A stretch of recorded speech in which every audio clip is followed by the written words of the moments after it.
Hello everyone. ఈ వీడియోలో అయితే మీతో ఒక మంచి రెసిపీ షేర్ చేస్తాను. బేసిక్‌గా మన ఆకుకూరలు అంటే పప్పులో వేసుకోవడం లేదంటే ఫ్రై చేసుకోవడం అలా చేస్తాం కదా!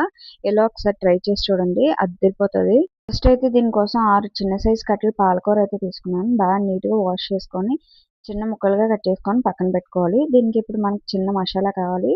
దానికోసం 4-5 మీడియం సైజ్ ఉల్లిపాయలు తీసుకొని చిన్న ముక్కలుగా కట్ చేసుకోవాలి. ఒక 8-9 వెల్లుల్లి, 1½ స్పూన్ కారం, హాఫ్ స్పూన్ సాల్ట్ వేసుకొని మెత్తగా గ్రైండ్ చేసుకొని పక్కన పెట్టుకోండి. నెక్స్ట్ స్టవ్ మీద ఒక దలసరి బాండి పెట్టుకొని దాంట్లో 4 స్పూన్స్ ఆయిల్ అయితే వేసుకోండి. ఆయిల్ ఎక్కువే పడుతుంది, ఎందుకంటే ఇది ఓన్లీ ఆయిల్లోనే ఉడుకుతుంది, మనం వాటర్ ఏమీ వేసుకోము.